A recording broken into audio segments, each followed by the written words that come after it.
if you're listening to this and you're like biking or jogging, I need you to stop and write it down. This is like the best business advice I can give you.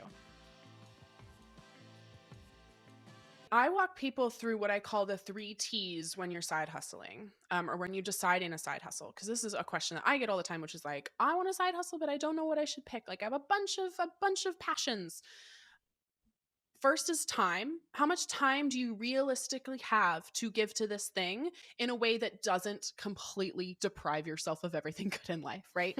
The term side hustle is a very like, like marketing term. I'm not a hustle, like grind till you die, hustle your ass off person. Like, that's not it. And I don't think you are either. No. Like, time is really important. Like, how much time are you willing to dedicate to this thing? And not how much time are you willing, but also how much time do you realistically have?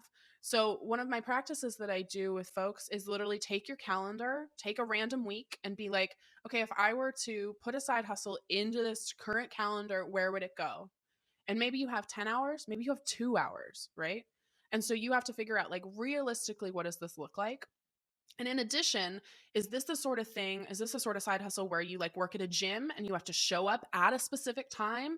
You know, you're a barista and you have to show up at this specific time? Or is it, if you run your own business, if you're a freelancer, like, okay, I have more flexibility on when I can work on this as long as I turn it in on time.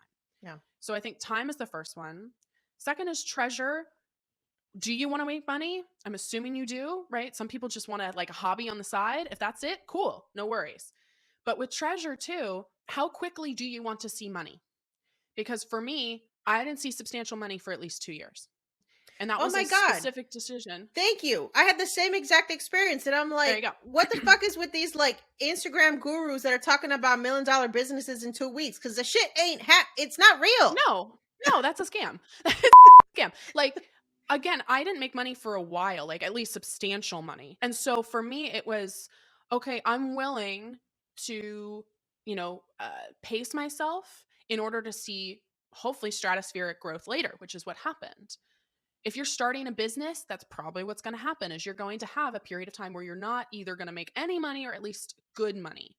So also, if you're the person out here who's just like, I'm going to start a business and I'm going to quit my job, please, God, don't do that. Like, bad idea. If you're somebody who's like, I need to make money now, I have debt to pay off, a side hustle isn't a privilege for you and a side hustle is a second job, that's going to be a different decision than, okay, I have a little more time to grow. And the third thing for me is talent. That's your third T. What sort of talent do you already have? What can you leverage? For me, I was a social media marketer. It made sense to do something related to social media on the side because I was good at that. You know, if I was like, I'm going to go teach ice skating, bad idea. Can't do that, right? So you have to decide, is this something that I want to do in my side hustle? Is this something that I want to do more of? Or do I want to teach myself this other thing in order to do it on a side hustle? So I think for me, when I started making money, I got really clear about my vision for the company. I got really clear about who I wanted to talk to. And in addition, I was able to, again, leverage those skills I already had, as opposed to like going out there and trying to teach myself a bunch of new things that I'd never done before. Mm-hmm. Yeah, I love that advice. I always tell people to think about what is the problem that you are equipped to solve. Because when we think about a business, that's literally what they do. I mean, Amazon is the business that keeps me from having to leave my house and interact with human beings. Like, that's the problem that they're solving for me, right? Instacart allows me to just get groceries delivered to my house, so I don't have to go out and spend hours every week doing that. So it can be something as mundane as like, who's going to take care of my dog while I'm on vacation? Or how can I start investing? Or how do I start a blog? Or how do I open a restaurant? Like, there's so many different things, skills that we acquire both personally and professionally throughout our lives that can be the thing. You're already exchanging your skills to an employer for X amount of money. What if you just cut the employer out and go and give the skills to someone directly? That's what you're doing as an entrepreneur. So it's important to just think about your personal and professional skill set and see what can you solve for people, and then just try shit. Because I'm pretty sure not everything worked out for you. You know, we didn't always strike gold in business. And anybody who No. tells you that, you know, everything they've done was like $1 million business, no, you're not always going No, to get and it right. you figure out what you're doing by doing it. I want to Ooh, say that again. yes. You figure out what you're doing by actually doing it. Liz Gilbert, who is like my idol, wrote Eat, Pray, Love, Big Magic, among other things. She talks about perfectionism being a horrible, terrible thing. Perfectionism is not a prize that you should like wear on your like you should not be proud of perfectionism. She says perfectionism is fear in stilettos. It is the Mm, fear of getting started, right? Because what if it's not good enough? What if I don't know what I'm doing? I don't know how to make a website. Oh my gosh, what if I build all these other things? So what I think a lot of business owners do, or potential business owners, is they put so many hoops in front of themselves as they're like, oh well, I can't get started until I have a logo. I can't get started until I have a website. that I damn can't get logo. started until I have brand colors, right? And all of the intention behind that is good, right? Oh, I want a brand, I want it to look great, I want it to, people to be able to find me. But really what you're doing is you're putting barriers in front of yourself so that you can take the leap later, right? It's kind Yeah. of like what I did of like, I'm not going to look at my money that I'm making in my side hustle because then I don't have to quit, right? Like you kind of just have to do it.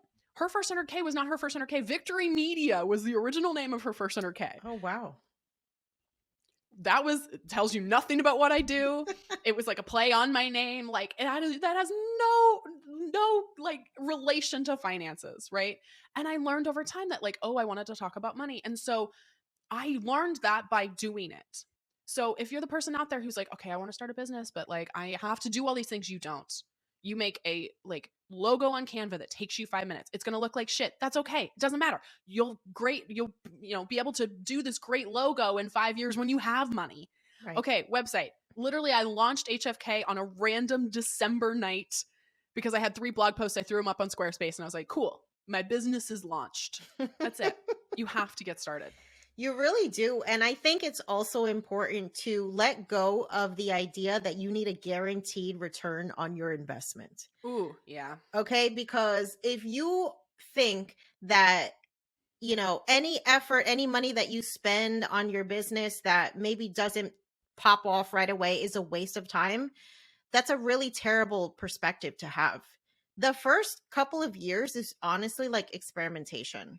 It is Yep. trial and error. It is figuring out who you are. What are you talking about?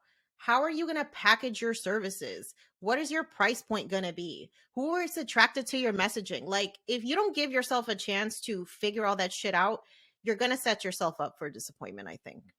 Yeah. And we're talking, of course, about running a business. If you are the person who wants to side hustle, and again, it's like freelancing. I mean, technically running your own business if you're freelancing, but like something that is, truly a side hustle might be a little different than what we're talking about. But I Mhm. think the number one, if like literally, if you're listening to this and you're like biking or jogging, I need you to stop and write it down. This is like the best business advice I can give you. There's a thing called a value proposition. And it is the thing that you do better than anyone else, right? You were saying it's your secret sauce. It's the same thing. Is your product better than anybody else? Right? Like the Scrub Daddy had a better product than any other product.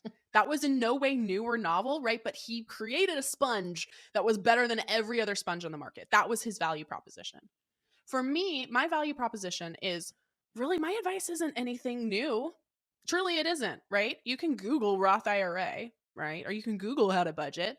My value proposition is I'm giving it to you in a feminist, like unabashedly feminist way to use money as a form of protest, right? Mhm. And what is your value proposition? I'm going to put you on the spot. Your value proposition, your secret sauce. Yes. Oh, I love this question. So for me, it's all about giving women of color, specifically Latinas, permission to say you to the struggle. Because honestly, like that's just what we've become so accustomed to that it's like the default operating setting Yeah. for so many of us. And so my whole mission here is to introduce folks to the idea that we are worthy of building wealth, and I'm going to give you the tools to get there because other Right. communities have been using these same exact tools for generations, and there is no damn reason why we can't be doing the exact same thing. Yep. That's So it. the value proposition, I think, for both you and I is not necessarily new info, right? We didn't create a better sponge, but what we're doing is we're packaging it in a different way, Yeah. right? Or we're specifying the audience we're going to talk to and the way we're going to talk to them.